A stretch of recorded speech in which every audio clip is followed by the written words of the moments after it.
విశాఖ భూకుంభకోణంపై ఆంధ్రప్రదేశ్ ప్రధాన ప్రతిపక్షం వైఎస్ఆర్ కాంగ్రెస్ పార్టీ విశాఖ వేదికగా తలపెట్టిన మహాధర్నా అధికార పార్టీకి ముచ్చెమటలు పట్టిస్తున్నది. సిట్ పేరుతో చేస్తున్న దర్యాప్తును ఏమార్చుదామని ప్రయత్నిస్తున్న సర్కార్కు విపక్షం ఒత్తిడి ఉక్కిరిబిక్కిరి చేస్తున్నట్టు కనిపిస్తున్నది. విపక్షం తలపెట్టిన మహాధర్నాను అడ్డుకునేందుకు పచ్చ పార్టీ విశ్వ ప్రయత్నాలు ప్రారంభించింది.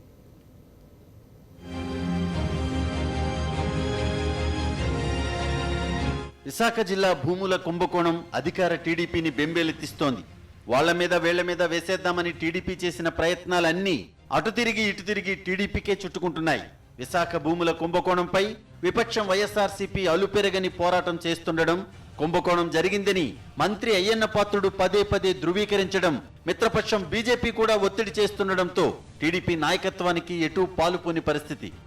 విశాఖ భూముల్ని రక్షించుకునేందుకు తాజాగా విపక్షం వైఎస్ఆర్సీపీ సేవ్ విశాఖ మహాధర్నాకు దిగడంతో సర్కారు పూర్తిగా ఆత్మరక్షణలో పడిపోయినట్టు కనిపిస్తోంది.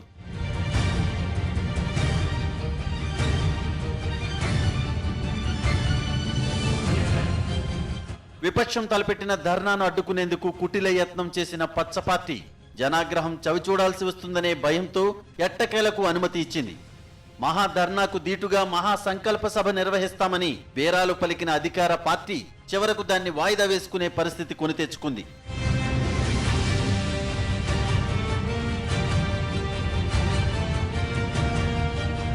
విశాఖ భూముల విషయంపై నోరు మెదపవద్దని మంత్రులు అయ్యన్న పాత్రుడు, గంటా శ్రీనివాసరావును ఆదేశించిన టీడీపీ నాయకత్వం ఇప్పుడు నోరు విప్పాల్సి వచ్చింది. విశాఖ కుంభకోణాన్ని తానే ముందు బయటపెట్టానని, తాను చెప్పిన తర్వాతే సిట్ ఏర్పాటు చేశారని మంత్రి అయ్యన్న పాత్రుడు వివరణించుకుంటున్నారు. అదే గంటా శ్రీనివాసరావు కూడా నాతో పాటు స్పందించారు. అతను కూడా మీ పత్రికలతో మాట్లాడారు. పత్రికలు మీటింగ్ సమావేశం పెట్టి నేను కూడా డిమాండ్ చేస్తున్నాను, న్యాయం జరగాల, దోషులు శిక్షించాలని చెప్పి గంటా శ్రీనివాసరావు గారు మాట్లాడారు. మా ఇద్దరు మంత్రులు మాట్లాడిన తర్వాత చంద్రబాబు నాయుడు గారు దీని మీద స్పందించి వెంటనే ఎంక్వైరీ చేయాలని చెప్పి మరి సిట్ని ఏర్పాటు చేస్తే దానికి కూడా మీరు అవహేళన చేస్తారు కండి. వైఎస్ఆర్సీపీ తలపెట్టిన మహాధర్నాతో అసలు విషయం జనాలకు తెలిసిపోతుందనే భయం అధికార పార్టీలో కనిపిస్తోంది. మొత్తానికి దేశంలోనే అతిపెద్ద కుంభకోణంగా భావిస్తున్న విశాఖ భూముల వ్యవహారం అధికార పార్టీని అల్లకల్లోలం చేస్తుందని చెప్పక తప్పదు. ఆంధ్రప్రదేశ్ కాంగ్రెస్ ప్రధాన కార్యదర్శి గౌతమ్ కూడా జాయిన్ అయ్యారు. మనతో మాట్లాడదాం. విశాఖపట్నం భూ కుంభకోణాలకు సంబంధించి ఏం జరుగుతున్నది, మంత్రులే స్వయంగా బయటకు వచ్చి బహిరంగంగా మాట్లాడిన సందర్భం చూసినాం. అయ్యన్న పాత్రుడు చాలా స్పష్టంగా ఆరోపణలు చేసినారు, తన సహచర మంత్రి మీద చేసినారు. ఇప్పుడేమో మేమిద్దరం మాట్లాడినందువల్లనే ముఖ్యమంత్రి సిట్ వేసినారని చెప్తున్నారు. అసలు మంత్రులు ప్రెస్ కాన్ఫరెన్స్లకు వెళ్ళి మాట్లాడేందుకు ముఖ్యమంత్రితో మాట్లాడుకోవచ్చు కదా వాసిరెడ్డి పద్మ గారు. ఇప్పుడు అయ్యన్న పాత్రుడు ఇవాళ మళ్ళీ మాట్లాడుతూ చెప్తున్నాడు, నేను గంటా శ్రీనివాసరావు ఇద్దరం మేమిద్దరం మాట్లాడినందువల్లే ముఖ్యమంత్రి రియాక్ట్ అయినారని. ఆ ఇద్దరు ఇక్కడ బయట బహిరంగంగా ప్రెస్లో మాట్లాడడం కంటే ముఖ్యమంత్రి గారి దగ్గరికి వెళ్ళి మాట్లాడచ్చు. ముఖ్యమంత్రి గారు సమన్వయ కమిటీ అని ఒకటి పెట్టారు, వీళ్ళిద్దరిని పిలిచారు, వేరే చేసి కూడా ఇద్దరిని కూడా బయటికి మాట్లాడొద్దు అనేటటువంటిది ఆ రోజు ఇండికేషన్ ఇచ్చిన తర్వాత ఇవాళ అయ్యన్న గారి ప్రెస్ మీట్ ఇది. అయ్యన్న గారు ఇంతకుముందు ఏం మాట్లాడారు, అసలు వైజాగ్లో ఏం జరుగుతుంది కుంభకోణం అనేటటువంటిది నవనిర్మాణ దీక్షలోనే ఆయన మాట్లాడారు. ప్రజలు మనల్ని కొట్టేటట్టు ఉన్నారనేటటువంటిది మాట్లాడారు. అసలు ఒక అపోజిషన్ లీడరా ఒక మంత్రి మాట్లాడుతున్నాడు అనేటటువంటిది ప్రజలకు కూడా అర్థం కాని స్థాయిలో అయ్యన్న పాత్రుడు మాట్లాడి ఇవాళ ప్రెస్ మీట్లో గంటా గారు కూడా అడిగారు, నేను అడిగాను, విచారణ వేశారు అనేటటువంటిది ఇంత లో స్థాయిలో ఆయన ఇది పడుతుంది. ఆయన కొంచెం ప్రజల తరపున ఏమన్నా మాట్లాడుతున్నాడు అనేటటువంటి ఒక ఇండికేషన్ అంతకుముందు కొంచెం ప్రజలకు కలిగింది. కాబట్టి ఇవాళ అయ్యన్న పాత్రుడు గారు తన రాజీ పడ్డాడు అనేటటువంటిది అంతర్గతంగా ఇవాళ చంద్రబాబు గారికో లేకపోతే గంటా శ్రీనివాసరావు గారికో ఆయన రాజీ పడ్డాడు అనేటటువంటి ఆ వాయిస్ని ప్రజలు కూడా గుర్తిస్తున్నారు. ఒకటి వాళ్ళ వైజాగ్కు సంబంధించినటువంటిది ఇది భూ కుంభకోణం అనేటటువంటిది దేశంలోనే అతిపెద్ద కుంభకోణం అండి. విశాఖ మహానగరం అనేటటువంటిది ఎంత ప్రాధాన్యత కలిగినటువంటిదో ఇక్కడ జరిగినటువంటి కుంభకోణం కూడా అంతే ప్రాముఖ్యత కలిగినటువంటిది. దాదాపు 15 సబ్ రిజిస్ట్రార్ ఆఫీసుల పరిధిలో జరిగినటువంటి కుంభకోణం. 15 సబ్ రిజిస్ట్రార్ ఆఫీసులు, దాదాపు 16,000 సర్వే నెంబర్లలో జరిగినటువంటి 1,06,000 ఎకరాలకు సంబంధించినటువంటి కుంభకోణం ఇది. దీనిని అతి చిన్నగా చూపిస్తూ ఏదో 2 ఊళ్ళకు సంబంధించింది, 2 పంచాయతీలకు సంబంధించింది అనేటటువంటి ఒక అభిప్రాయాన్ని కల్పిస్తూ ఇవాళ సిట్ అనేటటువంటి దాన్ని వేసి ఆ 2 గ్రామాలకు సంబంధించిన దాన్ని దీని పరిధిలోకి తీసుకొచ్చేటటువంటి ఒక ప్రయత్నం జరుగుతుంది. మరి ఇంత పెద్ద స్థాయిలో దాదాపు 60, 70 ఇంకా 1950 నుంచి ఉన్నటువంటి రికార్డులను కూడా, అడంగులను కూడా మార్చేసి రెవెన్యూ అధికారులను పట్టుకుని మినిస్టర్లు వీళ్ళందరూ కూడా ఇన్వాల్వ్ అయ్యి ఉన్నటువంటి ఇంత పెద్ద స్కామ్ని ఒక చిన్న దర్యాప్తు సంస్థతోటి ఒక స్పెషల్ ఇన్వెస్టిగేషన్ ఇది వేసేసి టీం వేసేసి దీనితోటి చేసేస్తామని అంటే ఇది ఎక్కడైనా జరిగేటటువంటిది, ఇదేనా నమ్మదగినటువంటి విషయమేనా? ఇవాళ ఒకటి పరిధి అనేటటువంటిది ఒకటి సరిపోదు. ఒక చిన్న దర్యాప్తు సంస్థకి సాధ్యం కాదు దర్యాప్తు చేయడం. పైగా జరిగినటువంటి స్థాయి చాలా పెద్దది. ఇందులో మంత్రులు ఇన్వాల్వ్ అయి ఉన్నారు. దాదాపుగా ఇంకా తెలుగుదేశం పార్టీకి సంబంధించినటువంటి ఒక పెద్దల బినామీలు ఉన్నారనేటటువంటిది కూడా ఇవాళ ఆరోపణలు వస్తున్నటువంటి విషయము. అదేవిధంగా ఇవాళ మంత్రుల ఇన్వాల్వ్మెంట్ ఉన్న తర్వాత, పెద్ద స్థాయిలో ఇంత జరిగిన తర్వాత, 1,06,000 ఎకరాల భూమి తర్వాత ఇంత పెద్ద స్కామ్ని ఒక చిన్న దర్యాప్తు సంస్థతో ముడిపెట్టడం అంటే ఇది చంద్రబాబు గారు దీని మీద నీళ్లు చల్లేటటువంటి ప్రయత్నం చేస్తున్నారనేటటువంటి చాలా స్పష్టంగా ప్రజలకు అర్థమవుతుంది. ఎందుకు భయపడుతున్నారు ఇవాళ విచారణ అంటే? ఎందుకు భయపడుతున్నారు? ఒక సిబిఐ ఎంక్వైరీ అనేటువంటి దీని మీద, ఇంత పెద్ద స్కామ్ల మీద కాకుండా సిబిఐ ఎంక్వైరీలు దేని మీద జరుగుతాయండి? ఒక అతిపెద్ద దర్యాప్తు సంస్థ అనేటటువంటి దాన్ని ఎందుకు భయపడుతున్నారు తెలుగుదేశం వారు చెప్పాల్సినటువంటి అవసరం ఉంది. అదేవిధంగా ఇవాళ బీజేపీ కూడా విష్ణుకుమార్ రాజు గారు అక్కడ అదేవిధంగా ఏదో కొంతమంది మాట్లాడుతున్నారు. కానీ పార్టీగా ఇవాళ విశాఖ ప్రజలు బీజేపీ పార్టీకి ఒక పెద్ద ఎత్తున పీట వేశారు, పట్టం కట్టారు. ఆ పార్టీని గెలిపించినందుకు, ఒక ఎంపీని గెలిపించినందుకు, కేంద్రంలో అధికారంలోకి ఉన్నందుకు బీజేపీ ప్రత్యేకించి వైజాగ్ ప్రజలకు చేస్తున్నది ఏంటి ఈ రోజున? విష్ణుకుమార్ రాజు గారి ఒక పర్సనల్ విషయంగా మారిపోయింది. అది పార్టీగా ఇవాళ దీని మీద మేము కేంద్రంలో మేము ఉన్నాము. ఆశ్చర్యకరంగా విష్ణుకుమార్ రాజు భారతీయ జనతా లెజిస్లేచర్ పార్టీ నాయకుడు, ఆయన నా ప్రాణానికి ముప్పు ఉందని ఆయన చెప్తున్నారు. వాళ్ళ పార్టీకి వచ్చింది వాళ్ళ పార్టీ రాష్ట్ర అధ్యక్షుడు ఎంపీ అయిన హరిబాబు గారు ఏం మాట్లాడారు? ఇంతవరకు మాట్లాడలేదు ఆయన. ఇది భూమి స్కామ్, పైగా ఎంపీ అయ్యుండి వైజాగ్కు సంబంధించినటువంటిది. ఇది ప్రజలు పెద్ద ఎత్తున ఆందోళన వ్యక్తమవుతుంది. ఇప్పుడు ఎక్కడ ఎన్ఆర్ఐలు వేరే దేశాల్లో ఉండి కొత్త ఇక్కడ భూములు కొనుక్కున్నారు. వాళ్ళ భూమి ఉందో లేదో తెలియనటువంటి పరిస్థితి, కబ్జాలు అయిపోయినాయి ఒకటి. అదేవిధంగా పేదలకి, ఎస్సీలకి, బీసీలకి ఇచ్చినటువంటి అసైన్డ్ భూముల్ని ఈ ల్యాండ్ పులింగ్లో తీసుకుంటారని ముందే భయపెట్టి మంత్రులు, పెద్ద మనుషులు అందరూ కూడా కొట్టేసి దాన్ని ఇవాళ ల్యాండ్ పులింగ్ అట్లాంటి వాటిని కూడా తీసుకోవచ్చు అనేటటువంటి ఒక జీవో ఇప్పించారు. ఇదంతా ఒక పెద్ద ఎత్తున జరుగుతున్నటువంటి వ్యవహారం కదా. దానికి అనుకూలంగా అసైన్డ్ భూములు తీసుకోవడము, ఆ తీసుకునేవి చెల్లేటట్టు అనుకూలంగా జీవోలు ఇవ్వడము, ఇదంతా కూడా చంద్రబాబు గారికి, లోకేష్ గారికి తెలియకుండా జరిగింది అని అంటే ప్రజలు నమ్మాలా?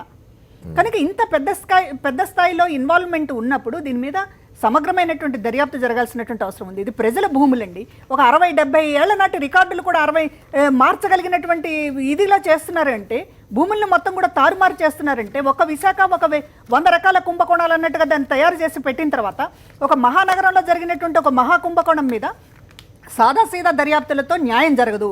ఈరోజు ప్రజలు చాలా ఆందోళన వ్యక్తం చేస్తున్నారు ఈ ఇష్యూలో. తమ భూమి అసలు తమ పేరు మీద ఉందో లేదో తెలియదు. ఇప్పుడు మీకు వైజాగ్లో ఒక స్థలం ఉంది. ఆ స్థలం మీరు అనుకుంటున్నారు నాకు చాలా నా రికార్డ్స్ అన్ని నా దగ్గర బీరువాలో చాలా భద్రంగా ఉన్నాయి, కానీ అక్కడ వెబ్లాండ్లో లేకపోయిన తర్వాత మీ దగ్గర రికార్డులు ఉంటే ఏం లాభం? కానీ అడంగల్నే మార్చేసినటువంటి పరిస్థితి ఇవాళ ఈ విశాఖ రికార్డుల్లో చూస్తూ ఉన్నాం. కనుక ఇది మామూలుగా స్పెషల్ ఇన్వెస్టిగేషన్ టీమ్స్ అనేవి ప్రభుత్వేతరులు ఎవరైనా ఎటువంటి అక్రమాలకు పాల్పడినట్టయితే వేస్తే అర్థం ఉంది, కానీ ప్రభుత్వంలో ఉన్న ప్రముఖుల పేర్లే ఇంట్లో వినిపిస్తున్నాయి అంటున్నారు. రేపు వైఎస్ఆర్ కాంగ్రెస్ పార్టీ మహాధర్నా ఒకటి అక్కడ పెట్టుకున్నది. దానికి ముందు అనుమతి ఇచ్చారు పోలీసులు. ఇప్పుడేదో అడ్డంకులు క్రియేట్ చేస్తున్నట్టున్నారు. విజయసాయి రెడ్డి మాట్లాడినారు ఇంతకుముందు. అదేండి, రేపు ఇవాళ జగన్మోహన్ రెడ్డి గారు మొదటి నుంచి కూడా ఈ వైజాగ్ కుంభకోణానికి సంబంధించినటువంటిది చాలా సీరియస్గానే పెట్టారు. అదేవిధంగా అక్కడ ఉన్నటువంటి స్థానిక నాయకులు దీన్ని మొట్టమొదటి వెలుగులోకి తీసుకొచ్చారు. అదేవిధంగా ఇవాళ అయ్యన్న పాత్రుడు గారు వీళ్ళు చెప్తా ఉన్నారు మేమే తీసుకొచ్చాం వెలుగులోకి అనేటటువంటిది. వారికి ఇప్పుడు ప్రజల ఆందోళన వ్యక్తం చేసిన తర్వాత అనేకసార్లు అసలు మాకు తెలియకుండానే ల్యాండ్ పులింగ్కి ఎట్లా వెళ్తున్నాయని రైతుల అభ్యంతరాలు వ్యక్తం చేసిన తర్వాత వాళ్ళకు ఉన్నటువంటి అంతర్గత కుమ్ములాటల్లో ఇది బయట మాట్లాడాడు తప్ప అయ్యన్న పాత్రుడు ప్రజల తరపున ఉండి ఈ భూములకు సంబంధించినటువంటిది ఏదో నేను వైజాగ్ ప్రజల తరపున తన ఒక బాధ్యత కలిగినటువంటి నాయకుడిగా ఈ భూ కుంభకోణాన్ని ఇందులో నష్టపోయినటువంటి ప్రజలందరికీ కూడా భూములు దక్కించేటట్టు చేయాలనేటటువంటి ఎఫర్ట్ కనిపించట్లేదు. కేవలం ఒక అంతర్గత పోరాటంలో పై చేయి సాధించేటటువంటి ఆధిపత్య పోరులో భాగంగా ఆయన మాట్లాడేటట్టు తప్ప ఒక బాధ్యత కలిగినటువంటి విశాఖ ప్రజలను ఇన్నిసార్లు రాజకీయ నాయకుడిగా గెలిపించారనేటటువంటి ఒక కమిట్మెంట్తో అయితే అయ్యన్న పాత్రుడు గారు లేరు. అది ఇవాళ చాలా స్పష్టంగా అర్థమవుతుంది. ఎందుకంటే వెనకేసుకొస్తున్నారు ఆయన అన్నీ కూడా. ఇప్పుడు అతిపెద్ద స్కామ్ అనేటటువంటి మాట్లాడింది ఆయనే. కానీ ఇవాళ సిట్ అనేటటువంటి సరిపోతుంది, లేకపోతే ఆ విచారణ పరిధిని కూడా చాలా చాలా తక్కువ చేశారు. ఇవాళ 2 పంచాయతీలకి ఇది సిట్ అనేటటువంటిది ఒక అభిప్రాయం వ్యక్తం అవుతుంది. కనుక దాన్ని అంతటిని కూడా ఈయన ఒప్పుకుంటున్నాడంటే ఇక్కడ ఏం జరుగుతుంది అనేటటువంటి చెప్పాల్సి. మనం మిగతా పెద్దలతో మాట్లాడదాం. నరసింహరావు గారు జాయిన్ అయ్యారు విశాఖపట్నం నుంచి, అట్లాగే ఢిల్లీ నుంచి రఘునాథ్ బాబు గారు కూడా జాయిన్ అయ్యారు మనతో. వారితో కూడా మరి గౌతమ్ గారు ఒకటి చెప్పండి, అంటే ఇదంతా కూడా హర్షప్ చేసే ప్రయత్నం జరుగుతుందని ఒక విమర్శ ఉన్నది. ఇప్పుడు ఏమిటంటే సాక్షాత్తు రాష్ట్ర క్యాబినెట్లో ఉన్న ఒక మంత్రి, చాలా ముఖ్యుడు, సీనియర్ మంత్రి కూడా అయ్యన పాత్రుడు, గతంలో కూడా చాలాసార్లు మంత్రి పదవి చేసినాడు తెలుగుదేశం పార్టీ అధికారంలో ఉన్న కాలంలో గతంలో. అట్లాంటి మంత్రి చేసిన ఆరోపణ, దాని మీద ఇంకొక మంత్రి గంటా శ్రీనివాసరావు ఆయన ముఖ్యమంత్రికి లేఖ రాయడం, ఇవన్నీ ఇంత గొడవ జరిగిన తర్వాత మళ్ళీ వాళ్ళ గంటా శ్రీనివాసరావు వచ్చేసి మేము బయట పెట్టినాం, దానికి ముఖ్యమంత్రి సిట్ వేసినారు కాబట్టి అంత సజావుగానే ఉంది అని చెప్తున్నారు. ఏమంటారు? ఒకటి సార్, ఇది దీని యొక్క పుట్టుక ఎక్కడ ప్రారంభమైంది అని అంటే, చంద్రబాబు నాయుడు గారు ప్రతిసారి తన ఉపన్యాసాల్లో ప్రతి సంక్షోభాన్ని నేను అడ్వాంటేజ్గా తీసుకుంటాను, దాంట్లోంచి కూడా ఎదగటానికి ప్రయత్నం చేస్తానని ఆయన ఉపన్యాసం చెప్తూ ఉంటారు. అప్పుడు మనకి చాలామందికి అర్థం కాల ఆ విషయాలు ఏంటని. ఇది ఎక్కడ ప్రారంభమైందంటే, హుదూద్ తుఫాను ఎప్పుడైతే వచ్చిందో, హుదూద్ తుఫాన్ పేరుతో విశాఖపట్నం మీద ఒక పెద్ద డేగ కళ్ళు పడ్డాయి. ఆ హుదూద్ తుఫాన్లో రికార్డులు మాయమైపోయాయని తుఫాన్ మీద నెట్టేసి మొత్తం విశాఖ జిల్లా మ్యాపులు, రెవెన్యూ రికార్డులన్నీ కూడా మాయం చేయటానికి ఒక పెద్ద పథకం ప్రకారమే ఇక్కడ ఒక భూ కబ్జాలు జరిగిందనేది ఈవేళ వెలుగులోకి వస్తూ ఉన్నాయి. ఇది కేవలం ఏదో ఆ పంపిణీలో, ఆ దోపిడీలో వచ్చినటువంటి విభేదాల వల్ల ఒక మంత్రి బయటకు వచ్చి మాట్లాడాడు. అయ్యన్ పాత్రుగడే కదా, ఆయనే కదా మాట్లాడింది. ఏమన్నారు ఆయన? మొత్తం తెలుగుదేశం నాయకుల అండతోటే ఇక్కడ భూ కబ్జాలు జరుగుతున్నాయని చెప్పారు. ఆయన బహిరంగ చెప్పారు. చెప్పిన తర్వాత మళ్ళీ కొన్ని రోజులకి, ఒక వారం రోజుల తర్వాత ఒక మంత్రి మొత్తం దీని మీద సిబిఐ విచారణ వేయండి అని ఆయనే రాశారు, గంటా శ్రీనివాసరావు గారు. సిబిఐ విచారణ కోరింది కూడా గంటా శ్రీనివాసరావు గారు. కలెక్టర్ గారు ఏమి స్వయంగా ప్రకటించారంటే, సుమారు 1,00,000 ఎకరాల పైన 1,06,000 ఎకరాలకు సంబంధించిన రికార్డులు కనిపించట్లేదని చెప్పారు. అలాగే 2 లక్షల సెటిల్మెంట్ అడంగళ్ళు, 2.95 లక్షలు, అంటే 3 లక్షల ఎకరాలకు సంబంధించి ఎస్ఎఫ్ఏలు కాపీలు కనిపించట్లేదని. ఈ భీమునిపట్నం ఎక్కడైతే ప్రైమ్ ఏరియా ఉందో, భూముల ధరలకు విపరీతంగా పెరిగాయో, అక్కడ సుమారు క్లియర్ మ్యాప్లు 3,000 క్లియర్ మ్యాప్లు గ్రామాలకు ఉంటే 233 గ్రామాల్లో మ్యాప్లు కనిపించట్లేదు గ్రామాల్లో. సో ఈ నెపం అంతా హుదూద్ తుఫాన్ మీదో లేకపోతే రికార్డులు కనిపించలేదని నెట్టేసి ఇప్పుడంతా ఒక రికార్డులు తారుమారు మొత్తం అన్నీ కూడా జరుగుతూ ఉన్నాయి. గౌతమ్ గారు, హుదూద్ తుఫాన్లో ఒక్క భవనం చెక్కు చెదరలేదు, ఒక్క కాగితం మాయమైపోయింది. భూములన్నీ ఇప్పుడు కాగితాలన్నీ మాయమైపోయాయి కదా, ఇప్పుడు ఏం కనిపించట్లా. ఇక్కడ ఏమైనా సరే, అవన్నీ వారు మాయమైపోయని చెప్తున్నారు. ఆ విశాఖపట్నంలో మాయమయ్యా లేకపోతే హైదరాబాద్లో ఉన్నాయా, అవన్నీ తర్వాత విచారణలో తేలాలి. ఇప్పుడు మనం డిమాండ్ చేస్తుంది ఏంటంటే, ఇప్పుడు ప్రైమ్ ఏరియాలో 1 ఎకరా భూమి 1,00,000 నుంచి 1 కోటి నుంచి 10 కోట్లు ఉండొచ్చు, 20 కోట్లు కూడా ఉండొచ్చు. 1,00,000 ఎకరాల్లో అలాంటి వాతావరణం ఉందని స్వయంగా కలెక్టర్ గారే చెప్పిన తర్వాత, స్వయంగా మంత్రులు దీన్ని రాజకీయ నాయకులు అండతోటే, రాజకీయ నాయకులు అంటే అధికారులు నాయకులు అండతోటే జరుగుతున్న ఒక మంత్రి చెప్పి, మరొక మంత్రి సిబిఐ విచారణ కోరిన తర్వాత, వాళ్ళ భాగస్వామి పక్షమైన విష్ణుకుమార్ రాజు గారు డైరెక్ట్గా అమరావతిలో అక్కడ ప్రెస్ మీట్ పెట్టి, దీది పెద్ద భూదందా ఉంది, నా దగ్గర ఆధారాలు ఉన్నాయి, 15 రోజుల్లో నేను బయట పెడతాను, నాకు ప్రాణహాని కూడా ఉంది దీంతో అని చెప్పేటంత సీరియస్గా చెప్పి, ఆయన సిట్టు సరిపోతే సిబిఐ విచారణ స్వయంగా భాగస్వామి పక్షమే కోరిన తర్వాత, మా వాళ్ళంతా చేసినటువంటి మా వాళ్ళ మీద వచ్చిన ఆరోపణలకు మేమే విచారణ వేసుకుని దీంట్లో ఏమీ లేదని దాన్ని తగ్గించడం కోసం సిట్ వేశారు. మొత్తంగా విశాఖ యొక్క బ్రాండ్ ఇమేజ్ని, విశాఖ యొక్క ఈ భూ కుంభకోణాలని తగ్గించడం కోసం దాని తీవ్రతను సిట్టు వేశారనేది మా బలమైన ఆరోపణ. ఈ సిట్టు అనేది కుదరదు, ఎట్టి పరిస్థితుల్లో సిబిఐ విచారణ చేయండి, మీ మంత్రులే కోరారు, మీ ప్రతిపక్షంగా మీ భాగస్వామి పక్షమే కోరుతా ఉంది. విచారణ అనేది బీజేపీ చేతుల్లో ఉంది. ఇప్పుడు కేంద్రంలో ఉన్న ప్రభుత్వం చేయాలని నిన్న మేము ఇదే సమయంలో మనం వేరే రాష్ట్రాల్లో చూస్తున్నాం సిబిఐ ప్రతి రాష్ట్రంలో ఉంది. ఈ రాష్ట్రంలో సిబిఐ ఎంక్వైరీ ఎక్కడా లేదు. ఈ రాష్ట్రంలో గత 3 ఏళ్లుగా అనేక దోపిడీలు జరిగాయి. అవన్నీ మన దగ్గర చాలా ఆధారాలతో పత్రికల్లో వచ్చాయి, మాట్లాడుతున్నాం. అనేక కుంభకోణాలు జరుగుతున్నాయి. ఎందుకని బీజేపీ ఇక్కడ భాగస్వామ్యం ఉందనా? అంతే కదా, మరి ఇప్పుడు ఏమనుకోవాలి? అదే నిజమైతే బీజేపీ శాసనసభాపక్ష నాయకుడే బయటకు వచ్చి మాట్లాడుతున్నారు కదా. ఇప్పుడు ఒక పక్క మాట్లాడుతున్నారు, గత 3 ఏళ్లుగా అనేక కుంభకోణాలు జరిగాయి. కాగ్ నివేదిక పట్టిసీమలో బహిరంగంగా పబ్లిక్ మనీ దోపిడీ జరిగిందని కాగ్ నివేదిక చెప్పింది. రాజకీయ పార్టీలుగా చెప్పాం, దాని మీద ఎక్కడ విచారణ లేదు. మేము కాంగ్రెస్ పార్టీ కలెక్టర్ని కలిసి మళ్ళీ రిప్రజెంటేషన్ ఇచ్చాం, సిబిఐకి చేయండి అని. ఈ రేపు మేము కేంద్ర హోంమంత్రిని కలుస్తున్నాం, మరి మా డెలిగేషన్ కలుస్తూ ఉంది ఢిల్లీలో. రేపు ఖచ్చితంగా మనం దాన్ని జాతీయ స్థాయి పోరాటంగా మలుస్తున్నాం. కనుక విశాఖపట్నం భూ కుంభకోణాన్ని పైపైనగా తేల్చేసి దాన్ని ముగించేద్దామనే చంద్రబాబు నాయుడు గారి వ్యూహాలు ఫలించవు. రైట్ సార్, రేపు మహాధర్నా కూడా చేయబోతున్నారు వైఎస్ఆర్ కాంగ్రెస్ పార్టీ అధ్యక్షుడు జగన్మోహన్ రెడ్డి నాయకత్వంలో రేపు అక్కడ మహాధర్నా జరగబోతున్నది.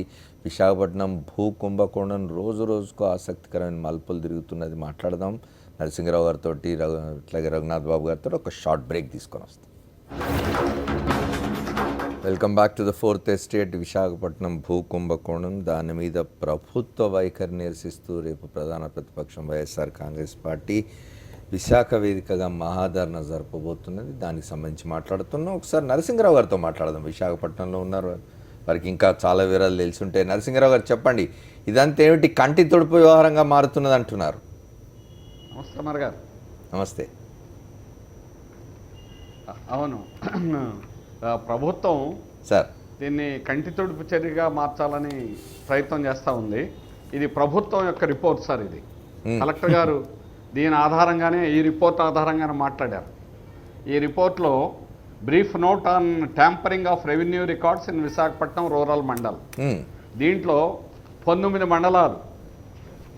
మండలాలకు సంబంధించినటువంటి విషయాల్లో చాలా లోపాలు జరిగాయని చెప్పేసి వారు ఉదహరించారు. ఆ వివరాలన్నీ చెప్పడానికి టైం లేదు, అందుకని నేను ఆ వివరాల్లోకి వెళ్ళను. అట్లాగే ఏ గ్రామాలు, అలాగే కొన్ని ప్రత్యేకంగా భీములపట్నం ఇష్యూ అని రాశారు. అలాగే మిస్సింగ్ రికార్డ్స్ అని చెప్పారు. చిప్పాడ భీమిలి సంబంధించినటువంటి అన్నవరం అంటే అది దివి కంపెనీ పక్కన ఉన్నటువంటివి. ఇన్ని వివరాలన్నీ కూడా రాసి దీంట్లో మీరు చెప్పినట్టుగా ఇప్పుడు మిగిలినటువంటి పెద్దలు మాట్లాడినట్టుగా 1,00,000 ఎకరాలకు సంబంధించినటువంటి భూ కబ్జాలు జరిగాయని చెప్పేసి మాట్లాడారు. ఇది ఈరోజు దాన్ని ఇంత పెద్ద విషయాన్ని ఏనుగుని ఎలుకలో చూపించాలని ప్రయత్నం చేస్తున్నారు. ఏనుగంత నేరం జరిగితే దాన్ని ఎలుకంత చిన్నదిగా చూపించేదానికి ప్రయత్నం చేస్తున్నారు. అది ఈరోజు ప్రధానంగా ప్రభుత్వం చెబుతున్నటువంటి. అందుకనే మధురవాడ రెండు ప్రాంతాలకు మాత్రమే దీని కొమ్మాది, 2 గ్రామాలు, ఆ 2 గ్రామాల్లో కూడా కొద్ది సర్వే నంబర్లకు మాత్రమే పరిమితం చేసి దీన్ని 300 ఎకరాల లోపే దీన్ని మార్చడం అనేటువంటి జరిగింది. ఇది శుద్ధ తప్పు. ఇది మీరు ఇచ్చినటువంటి రికార్డు ప్రకారం ట్యాంపరింగ్ జరిగాయని అన్నీ చెబుతూ మీరు ఇప్పుడు అదేమీ లేదని చెప్పడం అనేటువంటి వాస్తవం అనేది కాదు. రెండోది, ఈ విషయాన్ని తెలుగుదేశం వారి సొంత ఇంటి వ్యవహారంలాగా, వారి సొంత విషయంలాగా మార్చుకున్నారు. మొదటిది, it is a public issue, public ప్రాపర్టీకి సంబంధించినటువంటిది, 1000 కోట్లకు సంబంధించినటువంటి కబ్జాలకు సంబంధించినటువంటిది. ఇది ఇట్లాంటి పబ్లిక్ ఇష్యూని ఈరోజు పబ్లిక్ ఇష్యూ కాదు, మేము తెలుగుదేశం నాయకులు 2 మంత్రులు ఒప్పుకున్నారు కాబట్టి, 2 సర్దుకున్నారు కాబట్టి, సర్ది చెప్పాం కాబట్టి, లేకపోతే వాళ్ళని బలవంతంగా ఒప్పించాం కాబట్టి దీన్ని ఒప్పుకోమని చెప్తున్నారు. రెండో పాయింట్, ముఖ్యమైనటువంటి పాయింట్ ఏంటంటే, ఈరోజు సిట్ అనేటువంటి దీనికి సరిపోతుందా లేదా? సిట్ దీనికి ఏ రకంగా కూడా సరిపోదు. ముఖ్యమంత్రి గారు అడుగుతున్నారు, ఇది మంత్రి గారు గంటా శ్రీనివాసరావు గారు రాసినటువంటి లేఖలో దీన్ని సిబిఐ దర్యాప్తు చేసిన నాకు అభ్యంతరం లేదు, చేయించండి అని అడిగారు. మరి సిబిఐతో దర్యాప్తు చేయించమని మంత్రి గారు అడిగారు కదా, మీరు సిట్కి ఎందుకు స్పెషల్ ఇన్వెస్టిగేషన్ టీం ఎందుకు వేశారని విలేకరులు అడిగారు. దానికి వారు చెప్పి, ఒక మంత్రి గారు అడిగితే మంత్రి అడిగినంత మాత్రం నేను వెయ్యాలని అడుగుతున్నారు. మీరు ప్రజలు అడిగితే వేయరు, ప్రతిపక్షాలు అడిగితే వేయరు, మీ మంత్రి అడిగితే వేయరు, ఎవరు అడిగితే వేస్తారు? అందుకని ఈరోజు మీరు దేని ప్రకారం ఈరోజు ఇంత పెద్ద ఇష్యూ, ఇంత పెద్ద ఇష్యూని మీ కంట్రోల్లో ఉండేటువంటి ప్రభుత్వం ఏ రోజు ఎలా రాయించాలంటే అలా రాయించగలిగినటువంటి స్పెషల్ ఇన్వెస్టిగేషన్ టీము, ఒక పోలీసు అధికారి సిట్కి దీనికి నాయకత్వం వహిస్తారు. పోలీసు అధికారులు ఏం చేస్తారండి దీనిలో? మట్టలు పెట్టి ఎవడు వెళ్ళినా కూడా వాళ్ళ కంప్లైంట్లు తీసుకోకుండా చేసింది వారే. ఇప్పుడు ఈరోజు ఒక పోలీస్ అధికారిని వేసి ఇది మీరు ఒప్పుకోండి అని చెప్పేసారంటే ఏమన్నా అర్థం అనేది ఉందా? అయ్యన్న పాత్రుడు గారిని వారు మాట్లాడిన తర్వాత నేను ఫోన్ చేసి కంగ్రాచులేషన్ చెప్పాను, మీరు మంచి మాట మాట్లాడారని చెప్పారండి. ఈరోజు అయ్యన పాత్రుడు గారు సిట్టుతో సరిపుచ్చుకోండి అని చెబుతున్నారు. ఈరోజు వారు ప్రభుత్వం యొక్క ఒత్తిడికి, ముఖ్యమంత్రి గారి ఒత్తిడికి లొంగి వారు దాని ప్రకారం చెప్పిండొచ్చు, కానీ వారు మనస్ఫూర్తిగా చెప్పారని నేను అనుకోవడం లేదు ఈరోజు కూడా అయ్యన పాత్రుడు గారు. అట్లాగే బీజేపీ విష్ణుకుమార్ రాజు గారు చెప్పినటువంటి వాదాన్ని బీజేపీ నాయకులు ఈరోజు మనస్ఫూర్తిగా వారు సపోర్ట్ అనేటువంటి చేయడంలా. అందుకని బీజేపీ తెలుగుదేశం వారు సొంత విషయం అనుకుంటున్నారు. అది కాదు, ఇది it's a public issue. It involved in thousands of crores. అలాగే ప్రజల యొక్క ఆస్తికి రక్షణ ఉందా లేదా అనేది ముఖ్యమైన పాయింట్. విశాఖ జిల్లాలో ఉన్నటువంటి ప్రజలు వాళ్ళ యొక్క భూముల్ని ఎవడైనా కబ్జా చేసేటువంటి ప్రయత్నాలు జరుగుతున్నాయి. ట్యాంపరింగ్ చేయడం జరిగింది, ఫోటోలు మార్చేయడం జరిగింది, రికార్డులు మార్చేయడం జరిగింది, రికార్డులు గల్లంతులు చేయడం జరిగింది. ఇవన్నీ జరిగితే ఏ ప్రాపర్టీ ఉన్నటువంటి వాడికైనా కానీ ఈ జిల్లాలో ఉన్నవాడికి, పట్టణంలో ఉన్నవాడికి ప్రభుత్వం భద్రత కల్పిస్తుందనే నమ్మకం పోయింది. నమ్మకం కల్పించాలి. అందుకని మేము సిబిఐ ద్వారా ఎంక్వైరీ చేయించండి అని అడుగుతున్నాం. నరసింహరావు గారు, ఇప్పుడు రెండు విషయాలు. ఒకటేమో ఈ మొత్తం రికార్డుల ద్వారా ఎంక్వైరీ చేయమని హుదూద్ తుఫాన్లో కొట్టుకుపోయినా అంటున్నారు ఒకటి.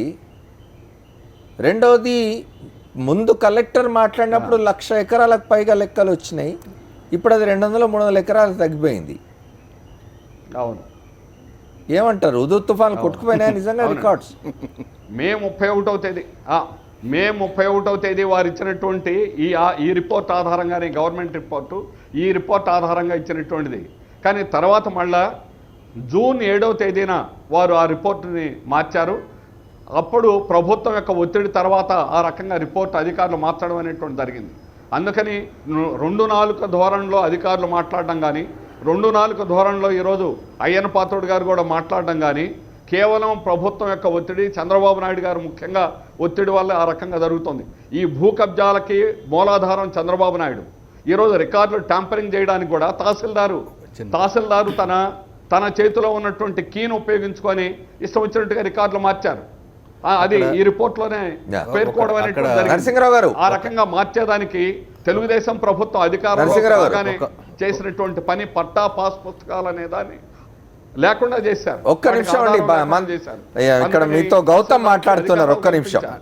ఒక్క నిమిషం మీరు గౌతమ్ మాట్లాడతారు. అంటే ఆయనకి యాడ్ చేయడం కోసం, విశాఖపట్నం ముఖ్యంగా పారిశ్రామిక నగరం చెందుతున్న, అభివృద్ధి చెందుతున్న ప్రాంతంలో రెవెన్యూ యంత్రాంగాన్ని మొత్తంగా ముఖ్యమంత్రి గారు వారి అబ్బాయి లోకేష్ గారి యొక్క కనుసన్నల్లోనే జరిగింది తప్ప అక్కడ అపాయింట్మెంట్స్, కనీసం రెవెన్యూ మినిస్టర్ కూడా ఆ అపార్ట్మెంట్స్లో భాగస్వామ్యం లేదనేటువంటి ఆరోపణలు బలంగా ఉన్నాయి. కనుక అక్కడ పనిచేస్తున్న మొత్తం యంత్రాంగం అంతా లోకేష్ గారి కనుసన్నల్లో, ముఖ్యమంత్రి గారి కనుసన్నల్లో మాత్రమే పనిచేస్తుంది. అక్కడ ఆర్డీఓల దగ్గర నుంచి, ఎంఆర్ఓల దగ్గర నుంచి ఈ రెవెన్యూ వ్యవహారాలు చూసే. కనుక ఖచ్చితంగా ఈ మొత్తం ఈ కుంభకోణం వెనకాల ముఖ్యమంత్రి గారి యొక్క పాత్ర అయినా ఉండాలి, వారి అబ్బాయి పాత్ర అయినా ఉండాలి, వారి నాయకులు లేకపోతే వారి బినామీల పేర్లే ఉండాలి. అక్కడ వేరే రెవెన్యూ మంత్రికి కూడా అక్కడ ఒక ఎంఆర్ఓని మార్చుకునేటువంటి అవకాశం లేదు. నరసింహరావు గారు, రేపు ఈ ప్రతిపక్ష నేత అక్కడ ఒక మహాధర్నా నిర్వహించబోతున్నారు. గతంలో జగన్మోహన్ రెడ్డి విశాఖపట్నం వస్తే క్యాండిల్ ర్యాలీ కోసం ఏం జరిగిందో మనం చూసినాం. రేపేం జరగబోతోంది? రేపు ఖచ్చితంగా ఇది ప్రజానీకానికి విశ్వాసం కల్పించడానికి మహాధర్నా ఉపయోగపడుతుంది. భూ కబ్జాలను బయటకు తీసుకురావడానికి, ప్రజలు ముందుకు రావడానికి, భూ కబ్జాలను వ్యతిరేకించడానికి ప్రజలు ఇప్పటికే ఈ ప్రాంతంలో ఉన్నటువంటి ప్రజలందరూ కూడా సిద్ధపడతా ఉన్నారు. దానికి ఖచ్చితంగా రేపు మహాధర్నా అనేటువంటిది మరింత తోడ్పడుతుందని మేము భావిస్తున్నాం. మేము ముదపాకు వెళ్ళడం, విజయసాయి రెడ్డి గారు మేమంతా కలిసి ముదపాకు వెళ్ళి రావడం అనేటువంటి జరిగింది. ముదపాక గ్రామస్తులకు మేము భరోసా ఇవ్వడం జరిగింది, విశ్వాసం కల్పించడం జరిగింది. ఖచ్చితంగా రేపు జరగబోయేటువంటి మహాధర్నా ద్వారా విశాఖ చుట్టూ ఉన్నటువంటి 10 మండలాలే కాకుండా విశాఖ జిల్లాలో ఉన్నటువంటి అనేక మండలాల్లో ఈ రికార్డుల ట్యాంపరింగ్ పేరుతోటి భూ కబ్జాలు జరుగుతున్నటువంటి అనేక రూపాల్లో జరుగుతున్నటువంటి వాటిని ప్రజలు మరింత ఎదిరించేదానికి ముందుకు వస్తారని సిపిఎం పార్టీగా మేము భావిస్తున్నాం. ఓకే, ఒకసారి రఘునాథ్ బాబు గారితో మాట్లాడదాం. భారతీయ జనతా పార్టీ సీనియర్ నాయకులు వారు ఢిల్లీలో ఉన్నారు. రఘునాథ్ బాబు గారు, ఈ మధ్యకాలంలో సిబిఐ చాలా యాక్టివ్గా, చాలా చురుగ్గా ఉన్నది. చాలా రాష్ట్రాల్లో చూస్తున్నాం మనం. సువమోటో చాలా కేసులు తీసుకుంటున్నది, ముఖ్యమంత్రులనే ఇన్వాల్వ్ చేస్తూ ఉన్నది. ఆంధ్రప్రదేశ్ దగ్గరికి వచ్చేసరికి మీ పార్టీకి సంబంధించిన శాసనసభాపక్ష నాయకుడే నా ప్రాణానికి హాని ఉంది, భూకుంభకోణాలు జరుగుతున్నాయని చెప్తూ ఉంటే, మీ పార్టీ నుంచి ఎంపీగా ఎన్నికైన హరిబాబు గారు, మీ రాష్ట్ర అధ్యక్షులు, ఆయనేం మాట్లాడడం లేదు, మీ పార్టీలో చాలామంది మాట్లాడడం లేదు. ఇక్కడ ఆరోపణలు ఏమొస్తున్నాయంటే భాగస్వాములు కాబట్టి ప్రభుత్వంలో మాట్లాడడం లేదు అంటున్నారు. నిజమేనా? అమర్ గారు, ఫస్ట్ ఈ ఇష్యూలో ఒకటి, ఇదంతా బయటికి వచ్చింది, సర్ఫేస్ అయ్యింది, అటు అయ్యన పాత్రుడు కలెక్టర్ గారు ఇచ్చిన రిపోర్టు, ఇది ఒక పక్కన పెడదాం. రెండవది, అసలు ఈ భూ కుంభకోణాలు ఎక్కడ జరిగినా ఎప్పుడు జరిగినా మన రాష్ట్రంలో కానీ ఇతర రాష్ట్రాల్లో కానీ వాళ్ళు ఏదో ఒక పొలిటికల్ కనెక్షన్ పెట్టుకుంటారు. కొందరు వాళ్ళే ఎమ్మెల్యేలుగా, మరి కొన్నిసార్లు మంత్రులుగా కూడా వస్తుంటారు. అంటే తొండ ముదిరితే ఊసరు వెళ్ళైనట్టు. కాబట్టి ఈ భూ కుంభకోణాలు ఈ వైజాగ్ ఒక్కటే ఫస్ట్ టైము, ఇది ఫస్ట్ ఆఫ్ ఇట్స్ కైండ్ కాదు. ఇలాంటి రికార్డ్స్ తారుమారు చేయడం చాలా జరుగుతాయి. ముఖ్యంగా పెద్ద ఎత్తున ఒకటి జరిగింది, ఈ వ్యాన్ పిక్ ఈ ఆ ఏరియాలో ప్రకాశం జిల్లాలో. ఆ రోజుల్లో కూడా ఇట్లాగా రికార్డ్స్ అన్ని స్థాయిల్లో చించేయటం జరిగింది. ఇప్పుడు ప్రభుత్వం సిట్ ఏదో వేశారు, దీంట్లో ప్రైమా ఫేసియా ఉంది, ఎస్ ఇట్ మ్యాగ్నిట్యూడ్ చాలా ఎక్కువ ఉంది అనేది రేపు సిట్లో తేలితే సిబిఐకి ఇస్తారని నేను అనుకుంటా. కానీ ఒకటి మాత్రం వాస్తవం, ఇవాళ ప్రభుత్వానికి ఒక మంచి అవకాశం వచ్చింది. తన యొక్క నిజాయితీ, దీనిలో ప్రభుత్వం ఎవరిని స్పేర్ చేయదు అనేటటువంటిది. ఇది అన్ని పార్టీల వాళ్ళు ఉంటారు అన్ని చోట్ల కూడా. కాబట్టి అటువంటి అవకాశాన్ని వాళ్ళు జారవించుకుంటారు అని నేను అనుకోను.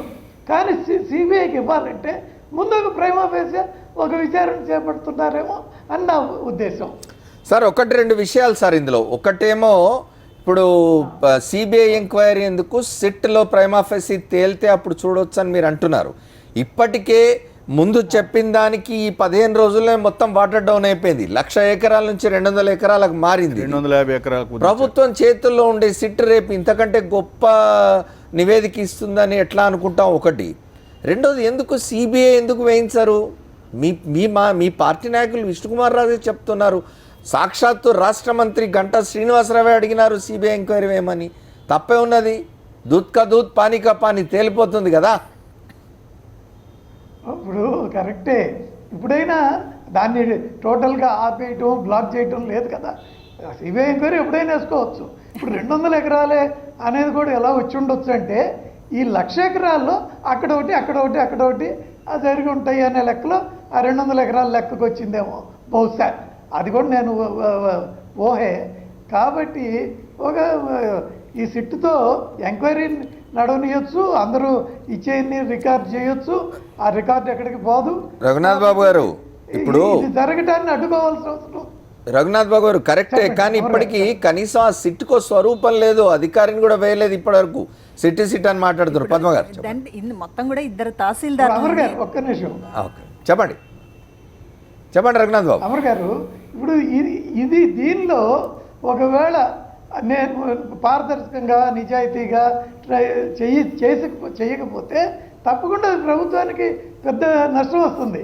కాబట్టి ఆ ఛాన్స్ తీసుకుంటుంది ఈ ప్రభుత్వం నేను అనుకోను. అదేవిధంగా చంద్రబాబు నాయుడు అంటే అధినేతకు కానీ ఆయన ఫ్యామిలీ మెంబర్స్కి కానీ దీనిలో భాగం ఉంటుంది అని నేనైతే అనుకోను వ్యక్తిగతంగా చెబుతాను. సిబిఐ విచారణ జరిగితే తన వాళ్ళు, తన పాత్ర బయటకు వస్తే ప్రజల్లో చులకనైపోతామనేటటువంటి ఒక భయంతోనే ఈ సిట్టుతోటి మొత్తం కూడా దీన్ని నోరు మూయించేటటువంటి ప్రయత్నం జరుగుతుంది. ప్రజల్లో వ్యతిరేకత అనేటటువంటిది వస్తుందనేటటువంటిది అది తర్వాత విషయం. కానీ ఇవాళ అందులో మొత్తం కూడా భాగస్వాములు ఎవరు అనేటటువంటిది ఒక పెద్ద స్థాయిలో విచారణ జరిగితే అన్నీ బయటకు వస్తాయి. మంత్రులు మొత్తం కూడా ఇంకా పై స్థాయిలో ఇంకా లోకేష్ గారు బినామీలు ఉన్నారనేటటువంటిది ఒకటేంటంటే ఇక్కడ వైజాగ్కు సంబంధించినటువంటి భూ కుంభకోణం 3 రకాలుగా జరుగుతుంది. ఒకటి, ప్రభుత్వ భూములన్నింటినీ కూడా ప్రైవేటు భూముల కింద చూపించేటటువంటి ప్రయత్నం, దానికోసం కొన్ని జీవోలు కూడా ఇచ్చినటువంటి పరిస్థితి. 2, తన పార్టీలో ఉన్నటువంటి ఎంవిఎస్ మూర్తి గారు వీళ్ళకి సంబంధించినటువంటి గీతం యూనివర్సిటీకి సంబంధించినటువంటి కూడా ప్రభుత్వ భూముల్ని కొంత కట్టబెట్టేటటువంటి ప్రయత్నం. అదేవిధంగా రాజు గృహకల్పకి ఇచ్చినటువంటి 8 ఎకరాలని, అదే దాంతోపాటుగా ఒక 55 ఎకరాలని ప్రభుత్వ భూమిని ఇవాళ ఆయన పేరు మీద ఇచ్చేటటువంటి ఒక ప్రయత్నం. అంటే మొత్తం కూడా తనకు సంబంధించినటువంటి మనుషులు అనుకున్నటువంటి వాళ్ళకందరికీ కూడా ఇవాళ ప్రభుత్వ భూముల్ని కట్టబెట్టేటటువంటి ప్రయత్నం. రెండోది, అసైన్డ్ భూముల్ని ఎవరైతే పేదవాళ్ళకి ఇచ్చారో ఆ అసైన్డ్ భూముల్ని భూ సమీకరణలో మీద పోతుంది అనేటటువంటిది ఒక భయపెట్టి వీళ్ళే దక్కించుకునే ఆ భూములన్నింటినీ కూడా వాటిని ఇవాళ దానికోసం ఒక జీవోలు తెచ్చుకుంటున్నటువంటి పరిస్థితి. న్యాయంగా అయితే అసైన్డ్ భూముల్ని కొనడానికి అమ్మడానికి లేదు. అసైన్ భూములు ఎవరు కొనడానికి వీల్లేదు, మార్చడానికి వీల్లేదు, చట్టం ఉంది కదా, శిక్షార్హులు దానికి. కానీ దానికి జీవో ఇచ్చారు, ఈ ప్రభుత్వం జీవో ఇచ్చింది. అసైన్డ్ భూములకు సంబంధించినటువంటి లావాదేవీలని కూడా అంగీకరించేటట్లుగా ఆ అగ్రిమెంట్లను కూడా 304 జీవో 304 జీవో. చెప్పండి నరసింహరావు గారు. జీవో ముదపాక భూములు ఈ రకంగా చేశారండి. ల్యాండ్ పులింగ్ పోరుతో 304 జీవో ఇచ్చింది. ఉడా ద్వారా ల్యాండ్ పులింగ్ చేస్తామని చెప్పి ప్రకటించారు. ఈ లోపు ఏంటంటే అందులో 1000 ఎకరాలు 5 గ్రామాలు ప్రకటించారు. అందులో తర్వాత నెక్స్ట్ ఫేజ్లో ఏంటంటే ముదపాక గ్రామాలను తీసుకొచ్చేటట్టుగా తెలుగుదేశానికి సంబంధించినటువంటి అనుయాయుల ద్వారా దీన్ని చేసి దాన్ని ఆ భూమిని తీసుకుంటారనేటువంటి ప్లాన్ చేసి ఆ భూమిని వీళ్ళే ముందుకొని అసైన్డ్ భూములు కాబట్టి మీకు డబ్బులు తక్కువ వస్తాయి, మేము ఎక్కువ డబ్బులు ఇస్తామని 10 లక్షల రూపాయలు వాళ్ళకి ఇచ్చి వీళ్ళు గజాల లోపాలుగా ల్యాండ్ పుల్లింగ్లో తీసుకొని వీళ్ళు ఉపయోగించుకుంటే అది 2 కోట్ల రూపాయలు వస్తుంది ఎకరాకి. ఆ రకంగా 10 లక్షలు తీసుకొని 2 కోట్లు కొట్టేద్దాం అనేది వీళ్ళ ప్లాన్.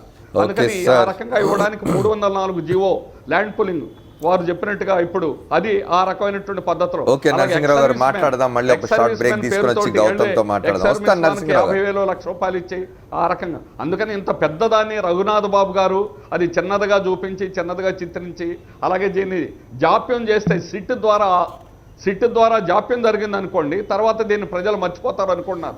ప్రజలు మర్చిపోరు, ఇది ఖచ్చితంగా పబ్లిక్ ఇష్యూ అవుతుంది. పబ్లిక్ ఇష్యూ ఖచ్చితంగా రేపు జరగబోయేటువంటి మహాధర్నా ద్వారా ఇది పెద్ద ఇష్యూగా అవుతుందని. రైట్ సార్ ఒక షార్ట్ బ్రేక్ తీసుకుని వచ్చి మళ్ళీ మాట్లాడదాం. Welcome back to the fourth estate. Visakha భూ కుంభకోణాల గురించి మాట్లాడుతున్నాం. రేపు విపక్షాలన్నీ మహాధర్నా నిర్వహించబోతున్నాయి. వైఎస్ఆర్ కాంగ్రెస్ పార్టీ తలపెట్టిన ఈ మహాధర్నాకు వామపక్షాలు, లోక్సత్తా, ఇతర ప్రజా సంఘాలు కూడా మద్దతు ప్రకటించినాయి. అయితే దాన్ని ఆపే ప్రయత్నం అయితే ప్రభుత్వం చేస్తున్నట్టుగా వార్తలు వస్తున్నాయి. చూద్దాం. గౌతమ్ మీద చెప్తున్నారు. ఇప్పుడు విశాఖపట్నంలో ధర్నాని అడ్డుకోవడానికి పోటీ ధర్నా అని ఒకటి ప్లాన్ చేశారు. టీడీపీ నుంచి ఏం చేశారంటే ఇద్దరికి అనుమతులు ఇవ్వకుండా ఉండటం కోసం, ఈ ధర్నా ఉండటం కోసం ఒక మహాసంకల్ప సభ, మొన్నే అక్కడ మహాసంకల్పం ప్లేనరీలో అవి జరుపుకున్నారు. మళ్ళీ దీనికోసం అడ్డుకోవడం కోసం అంటే రాష్ట్ర ప్రజలకు ఏం సందేశం ఇవ్వదలుచుకున్నారు? తెలుగుదేశం ప్రభుత్వం అధికారంలో ఉండేవారు నిజంగా విచారణ నిష్పక్షపాతంగా జరగాలనుకుంటున్నారా, లేదు దీన్ని అంతా మసిపూసి మారేడుగా చేసి ఇష్యూని లేకుండా చేయాలని అనుకుంటున్నారు అనేది మొదటి నుంచి ఫ్రమ్ ది బిగినింగే సరిపోతుంది. ఈ వారం రోజుల్లో నరసింహరావు గారు చెప్పినట్టు కలెక్టర్ గారు క్లియర్ స్టేట్మెంట్ ఏమిచ్చారు? 1,00,000 ఎకరాలు 1,06,000 ఎకరాలకు సంబంధించిన మాయమయ్యాయి రికార్డులు. స్టేట్మెంట్ కలెక్టర్ది.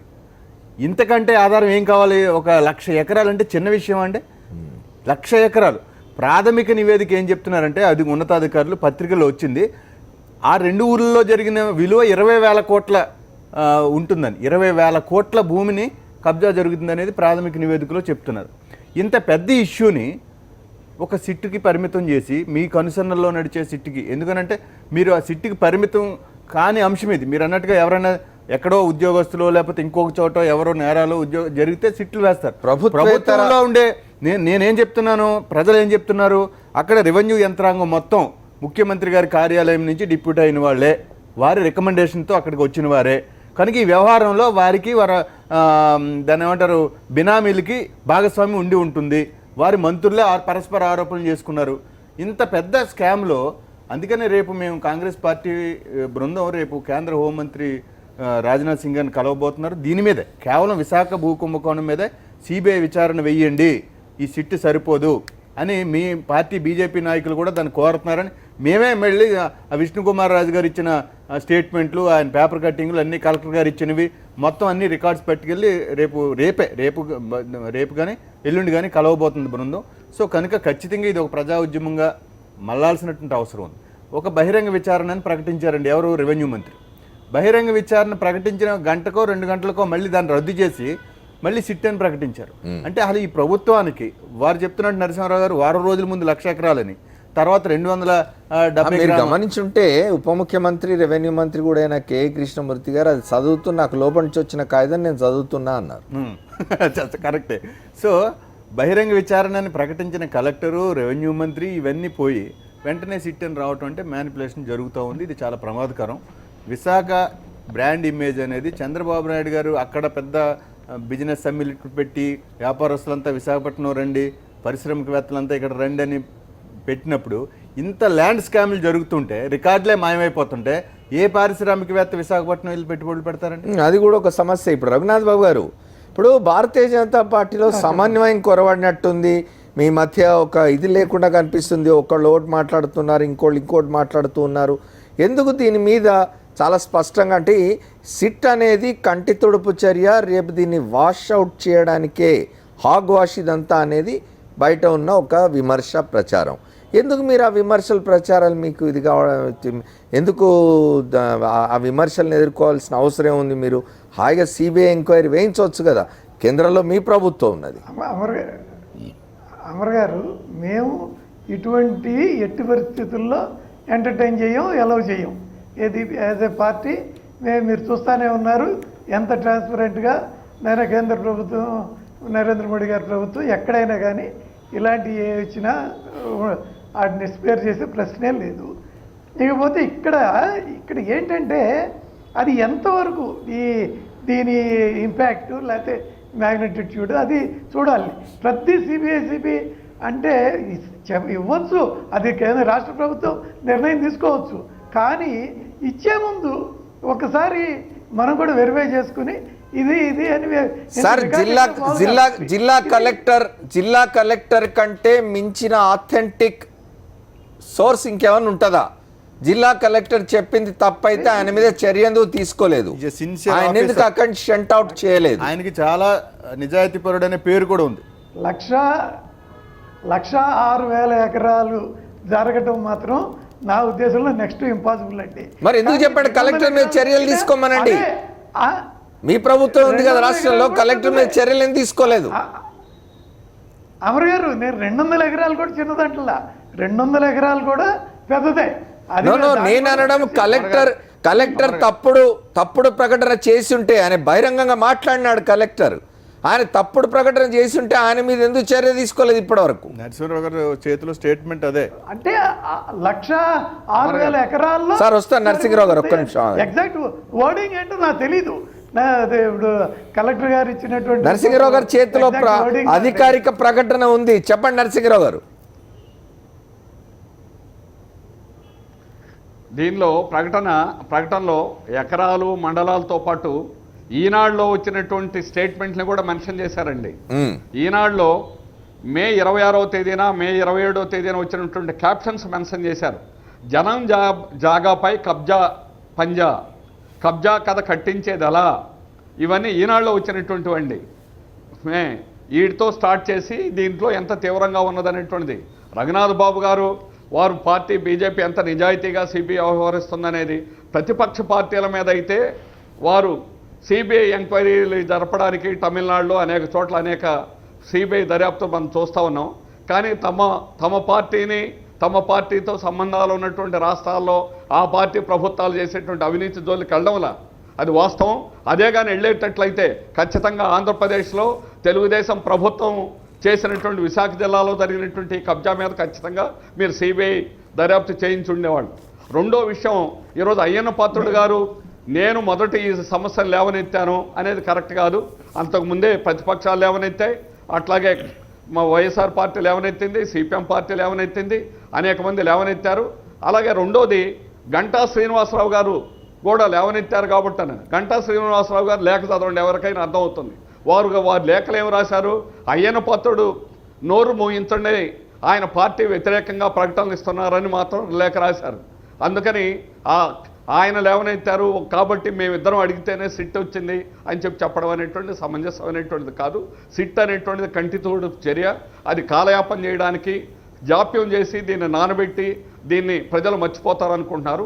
అందుకని మేము దీన్ని పబ్లిక్ ఇష్యూ చేయబోతున్నాం. అందుకని అలాగే రేపు అసెంబ్లీలో ఖచ్చితంగా ప్రతిపక్షం దీని మీద పోట్లాడాలని మేము కోరుతున్నాం. అలాగే అసెంబ్లీ బయట ప్రజలు కూడా దీని మీద ఆందోళన చేయాలని మొన్న మొదపాకలో గ్రామంలో ప్రజానీకం అందరూ కూడా కలిసి వచ్చారు. అట్లాగే మిగిలిన అన్ని గ్రామాల్లో అన్ని ప్రాంతాల్లో ఏ మండలంలో ఎక్కడైతే ఈ సమస్య ఉందో అన్ని ప్రాంతాలకు కూడా వెళ్ళి మేము అక్కడ నష్టపోయినటువంటి వారందరూ కూడా అభయం ఇచ్చి వారికి ధైర్యం కల్పించి ప్రజా ఇష్యూగా దాన్ని సార్ ఖచ్చితంగా కంటిన్యూ రఘునాథ్ బాబు గారు వస్తాను మీ దగ్గరికి ఒక్క నిమిషం. పద్మ గారు చెప్తున్నారు, విన్ మీ దగ్గరికి వస్తా. ఇప్పుడు మంత్రి గంటాకి సంబంధించి సమీప బంధువు ఆయన కాన్స్టిట్యున్సీలో ప్రభుత్వ భూముల్ని బ్యాంకుకు తనఖా పెట్టి మొత్తం టోపీ పెట్టినటువంటి పరిస్థితి. అంటే అంత ఇష్టారాజ్యంగా జరుగుతున్నటువంటి పరిస్థితుల్లో ప్రభుత్వం అనేటటువంటిది మేము అండగా ఉన్నాం ప్రభుత్వ భూములకి, అదేవిధంగా పేదల భూములకి, సామాన్యుల భూములకి, ప్రజల భూములకి మేము అండగా ఉన్నామని చెప్పాల్సినటువంటి బాధ్యత ఉంటుందా లేదా ప్రభుత్వానికి? ఇవాళ మంత్రి బంధువుకు సంబంధించినటువంటి పేర్లు వస్తూ ఉన్నాయి, అనేక మంది ఈ భూ కబ్జాల్లో ఉన్నారనేటటువంటిది. అదేవిధంగా మీ తెలుగుదేశం పార్టీ ప్రముఖులకు సంబంధించినటువంటి లోకేష్ గారి బినామీల పేర్లు అన్నీ వస్తూ ఉన్నాయి. వస్తూ ఉన్నప్పుడు మీరు సమగ్ర విచారణకు భయపడడం ఎందుకు, దాన్ని బీజేపీ సమర్థించడం ఎందుకు? ఇప్పుడు ప్రైమా ఫేసి ఉందా లేదా అనేది మీ విష్ణుకుమార్ రాజు గారు చాలా స్పష్టంగా చెప్తారు. ఇంకో విషయం రఘునాథ్ బాబు గారు, ఇప్పుడు ఇంత జరుగుతూ ఉంటే మీ పార్టీ రాష్ట్ర అధ్యక్షులు విశాఖపట్నం పార్లమెంట్ సభ్యులు హరిబాబు గారు ఇప్పటి వరకు నోరెత్తకపోవడం ఏంటి? ఒక్క మాట మాట్లాడడం లేదు వారు. ఆల్రెడీ విష్ణుకుమార్ రాజు గారు లోకల్ ఎమ్మెల్యే మాట్లాడారు. హరిబాబు గారు ఎందుకు మాట్లాడడం లేదు? పార్లమెంట్ సభ్యులు వారు, రాష్ట్ర అధ్యక్షులు మీ పార్టీకి. అందరూ మాట్లాడాలని ఉంది, అవసరం ఏముందండి ఇప్పుడు? అటువంటి అవసరం అందరూ మాట్లాడాలని నేను అనడం లేదు. రఘునాథ్ బాబు గారు ఎందుకు మాట్లాడలేదు అని నేను అనడం లేదు. హరిబాబు గారు ఎందుకు మాట్లాడడం లేదు అనడానికి కారణం ఉన్నది. ఆయన మీ పార్టీ రాష్ట్ర అధ్యక్షులు, అక్కడ స్థానిక పార్లమెంట్ సభ్యులు కూడా కదా. ఓకే, ఒకటి మాత్రం చాలా వాస్తవం అమర్ గారు, ఈ విషయం డైల్యూట్ చేసినా, దీన్ని ఏదో కంటి తుడుపు చేసినా, మసిమూసి మారేడుకాయ చేసినా ప్రభుత్వానికి అప్రతిష్ట వస్తుంది అనేది వాస్తవం. కాబట్టి ప్రభుత్వం అటువంటి చర్యలు చేసి నష్టపోతుందని నేను ఎట్టి పరిస్థితుల్లో అనుకోను. నిజాయితీగా చేయడానికి ఒక అవకాశం వచ్చిందని కూడా నేను చెబుతున్నా. ప్రూవ్ చేసుకోవడానికి ఒక అవకాశం వచ్చింది. ప్రూవ్ చేసుకోమనండి, సిబిఐ విచారణ వేసి ప్రూవ్ చేసుకోమన్నా మేము కూడా చెప్పేది అదే. సిట్ ద్వారా కాదంటున్నాం. సిట్ ద్వారా మీరు ఎలా చెప్తారు? ఒక రాష్ట్ర మంత్రులు, ఇద్దరు రాష్ట్ర మంత్రులు, కేవలం ఒక మంత్రి అయితే ఇక్కడున్న అధికార పార్టీ నాయకుల అండదండలతో భూ కబ్జాలు జరుగుతున్నాయనే చెప్పారు. ఆయన అధికార పార్టీ నాయకుల అండదండలతోనే జరుగుతున్నాయని చెప్పారు. కలెక్టర్ స్టేట్మెంటు 106,000 ఎకరాల జిల్లా అంతా జరిగినట్టు చెప్తే ఇది మెయిన్ ఈనాడు పేపర్లో వచ్చింది. 2 గ్రామాలకే ఎందుకు పరిమితం చేశారు సిట్ అని. సార్, విశాఖపట్నం భూ కుంభకోణం మీద కలెక్టర్ ఇచ్చిన నివేదికలో మంత్రి గంటా శ్రీనివాసరావు అల్లుడి పేరు కూడా ఉన్నట్టు మనకు తెలుస్తున్నది. మరి ఇట్లా ఇంత జరుగుతూ ఉంటే కనీసం ఆ మంత్రిని తీసేయండి. అది జరగదు.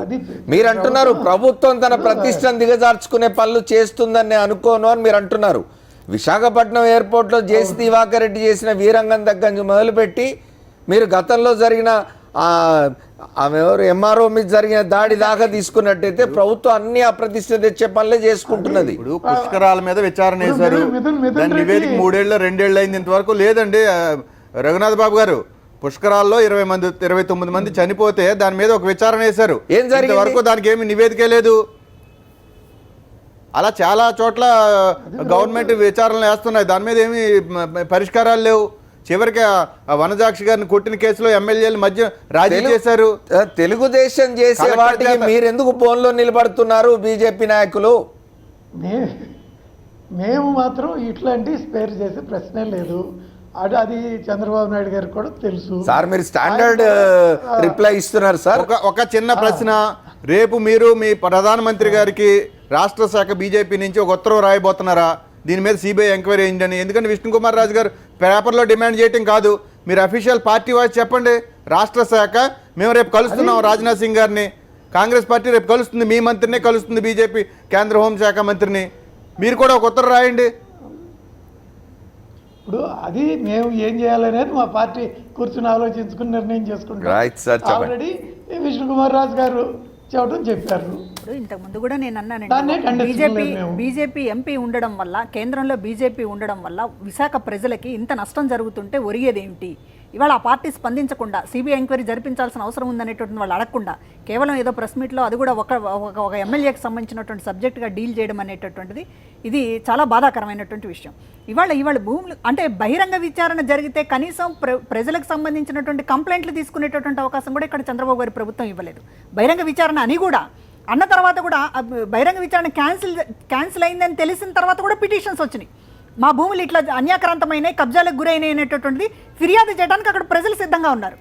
అందుకనే బహిరంగ విచారణకి భయపడిపోయి తోక ముడిచి సిట్ అనేటటువంటిది వేసి 4 గోడల మధ్యన దాన్ని భూస్థాపితం చేసేటటువంటి ప్రయత్నం జరుగుతుంది. ఇంకొక డైవర్షన్ కూడా గత ప్రభుత్వాల్లో జరిగాయని కూడా వార్తలు రాయిస్తున్నారు.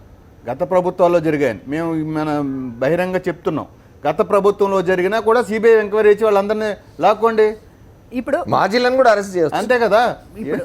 ఇప్పుడు విశాఖ చుట్టుపక్కల మొత్తం కూడా ఒక ప్రైమ్ ల్యాండ్ లో జరుగుతున్నటువంటి దీన్ని ఒక సాదాసీదా వ్యవహారంగా మాట్లాడుతున్నారు. ఇందాక రఘునాథ్ బాబు గారు వాన్పిక్ సంబంధించింది ఏదో మాట్లాడారు. వాన్పిక్ సంబంధించింది ఎక్కడ కూడా కబ్జాలు అనేటటువంటిది లేదండి. వాన్పిక్ అనేటటువంటి రైతుల నుంచి మొత్తం కూడా ప్రైవేట్ భూములకు సంబంధించినటువంటి సేకరణ తప్ప ఎక్కడ కూడా ప్రభుత్వ భూములు కబ్జాలకు గురైంది, ప్రభుత్వ భూములు అన్యాక్రాంతమైంది లేదండి. రికార్డులు మాయమైంది. మీరు జనరలైజ్ చేసి ఇది చాలా సాదాసీదాగా అన్ని చోట్ల జరుగుతుంది అనేటటువంటిది చేయడం అనేటటువంటిది ఇది విశాఖ ఎంపీగా మిమ్మల్ని గెలిపించారండి బాబు ప్రజలు. విశాఖ ప్రజలు మిమ్మల్ని ఎంపీని గెలిపిస్తే వారి ఆస్తులు కాపాడండి అని అడుగుతున్నారు. కనీసం స్పందించకపోతే ఎట్లాగా మీరు?